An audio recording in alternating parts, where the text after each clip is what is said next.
Well, there is talk that 2025 is going to be the first year in Oscar history to award an Oscar to the casting director for Best Casting. And this has raised many, many concerns for me, so I thought I would do a show on it here. Let's talk about it. I'll see you at the bar.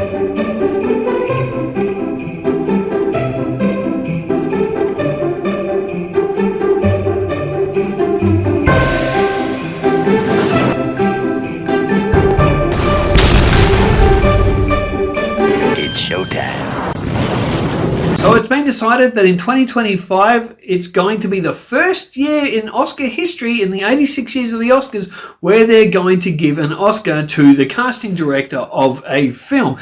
That's what I believe is going to happen, or is it going to be a universally spread Oscar to producers, directors, etc.?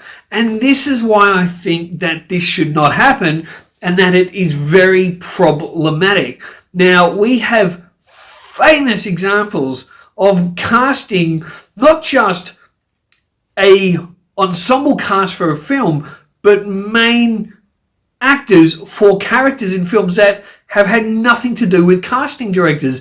If you have a look at the famous casting in 2005 of Daniel Craig for the 2006 film Casino Royale, it was Barbara Broccoli that picked out Daniel Craig. Now, the casting director, Debbie McWilliams, who had been with the James Bond franchise for a long time, she even said in a phone call with Barbara Broccoli, when Broccoli suggested Daniel Craig, she's like, Daniel Craig? Him? What? For Bond? As she so famously has said in an interview. So she was shocked by this idea, and the whole world was shocked by the idea of Daniel Craig being cast as Bond. Now, what if Casino Royale was going to be given an Oscar nomination for its casting? The main man of the film, Daniel Craig, wasn't cast by the casting director. So you can already see the issues here. Does then Barbara Broccoli get part of that Oscar? How does it work? You can already see the problems with this, and I don't think it's really been well thought out. Now, if you have a look at Batman, a famous piece of casting was Michael Keaton as Batman, and there was so much outrage about it, yet the casting director of Batman had nothing to do with the casting of Jack Nicholson. Never rub another man's rhubarb. And nothing to do with the casting of the controversial Michael Keaton. In fact, it was producer John Peters who suggested, after so many people were looked at for the role of Batman, including Pierce Brosnan, who turned it down, it was John Peters that said to Tim Burton, what about Michael Keaton?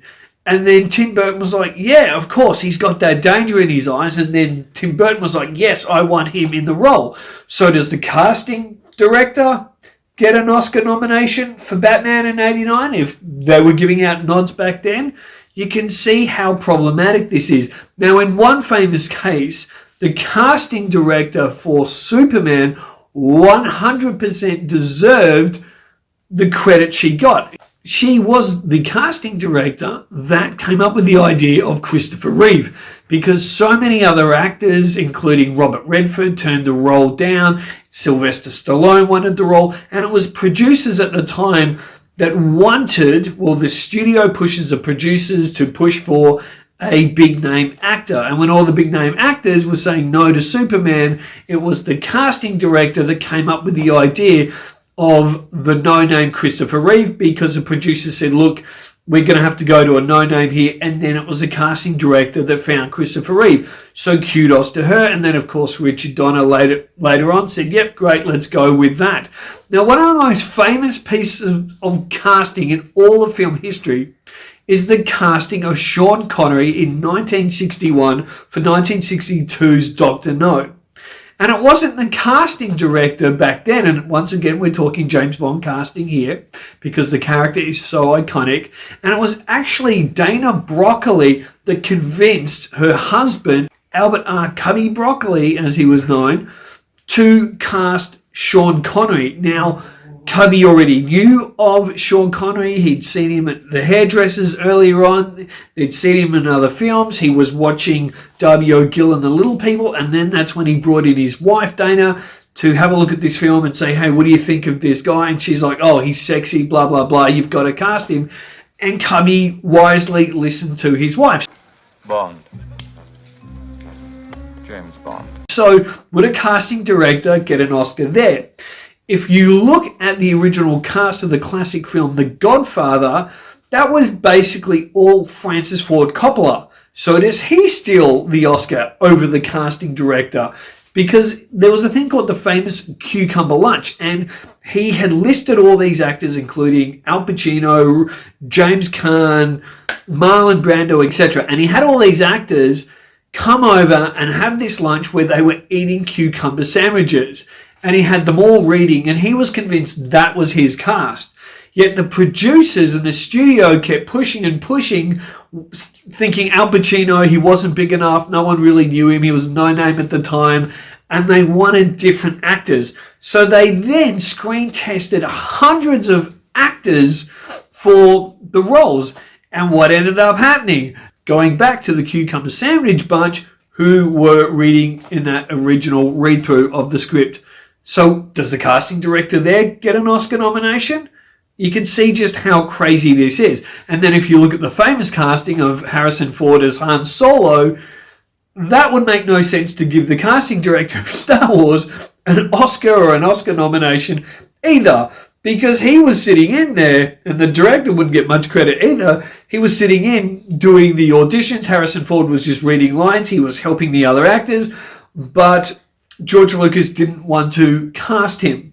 And it wasn't the casting director that said, hey, hire Harrison. It was actually Brian De Palma who was sitting in on those reading lessons and helping George with the casting for Star Wars that said, why don't you just cast Harrison? You know, he's great for it. Just cast him. So there you go.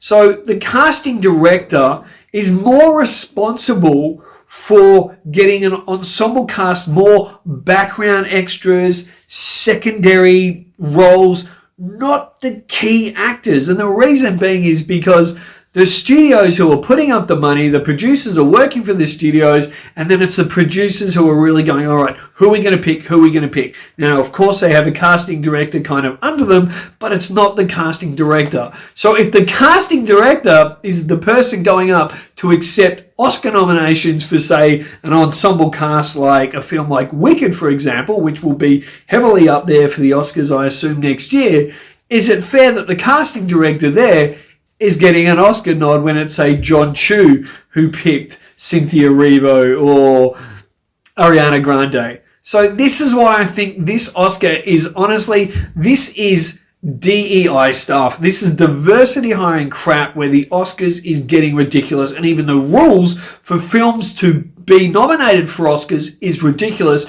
where they have to have certain people of a sexual persuasion working on the film or ethnic persuasion working on the film.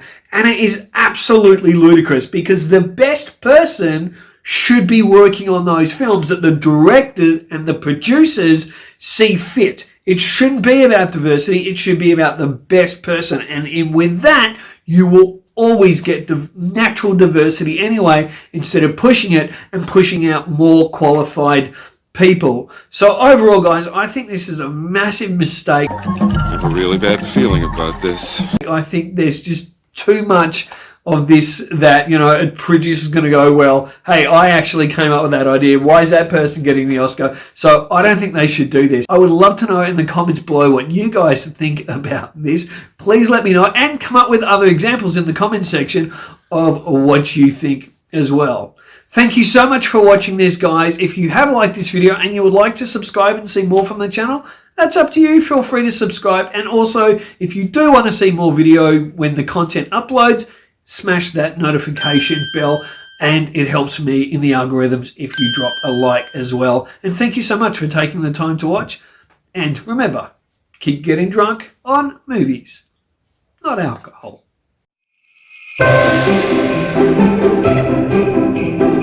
Oompa loompa doompa da dee. If you are wise, you'll listen to me.